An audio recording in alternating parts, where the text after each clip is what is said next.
Hi hello నమస్తే welcome to మన 90 నేను మీ శంకర్ గౌడ్.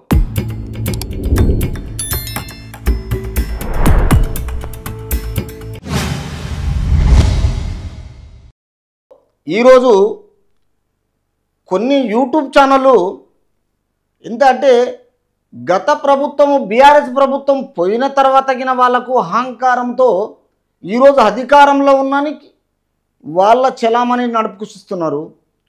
వాళ్ళు చెలరేగిపోతున్నారు.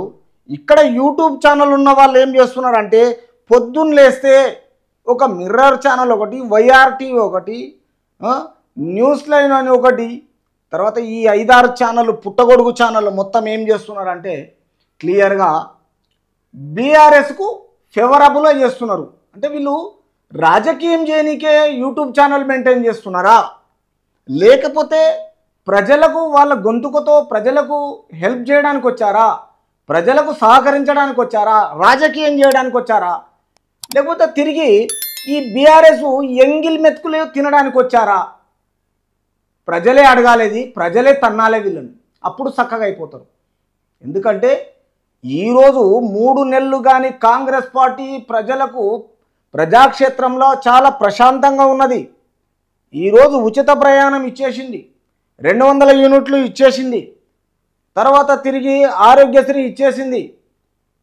తర్వాత హైదరాబాద్ విషయం ఒక్కటే కాకుండా హైదరాబాద్లో యూట్యూబ్ ఛానల్ పెట్టుకొని తెలంగాణ రాష్ట్రం అంతటా పుట్టగొడుగు ఛానల్ లెక్క చేసుకొని ఈరోజు అధికార పార్టీలో ఉన్నప్పుడు 3 నెలలు కాకుండా వాళ్ళ మేనిఫెస్టోను రిలీజ్ చేసింది.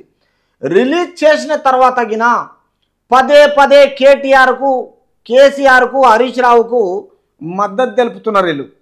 ఎందుకంటే వాళ్ళ ఎంగిల్ మెతుకులు, వాళ్ళ బొక్కలు తినే ఆడుకొచ్చి తినేటోళ్ళు వీళ్ళు. వాళ్ళు తప్పు చేసుకుంటా మిగతా వాళ్ళను విమర్శిస్తున్నారు.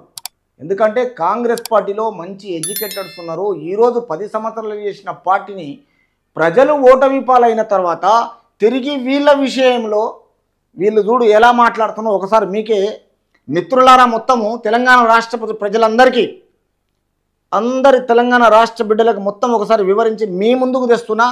మన ఛానల్ను చూడని వాళ్ళు మన 9 ఛానల్ను లైక్ చేయండి, సేవ్ చేయండి, సబ్స్క్రైబ్ చేయండి. తర్వాత మీరు కామెంట్ రూపంలో మీ అభిప్రాయాన్ని తెలియజేయండి. ఎందుకంటే ఎవరైనా పర్వాలేదు, తప్పు తప్పే, ఒప్పు ఒప్పే. మనము రాజకీయంతో అవసరం లేదు, ప్రజల గురించే నా గొంతుకతో ఎప్పుడు ఎల్లవేళలా మీ ముందుంటాను. ఎక్కడ తప్పు జరిగినా అది మీ వద్దకు తీసుకొచ్చే బాధ్యత నాదని చెప్తున్నా. కాబట్టి ఈరోజు ఒకటి ఏమంటుందంటే వైఆర్టీవీ అంట, చూడు ఏం మాట్లాడుతున్నాడు. నీళ్లు లేవు, వ్యవసాయం లేదు. నీళ్లు లేవు, వ్యవసాయం లేదు. సంవత్సరానికి 12 నెలల 4 నెలలు వర్షాకాలం, 4 నెలలు చలికాలం, 4 నెలలు ఎండాకాలం. ఈ ఓల్డేజ్ ఇద్దరి మనుషులను పెట్టేసి ఈయన వ్యవసాయం చేయగలుగుతాడా?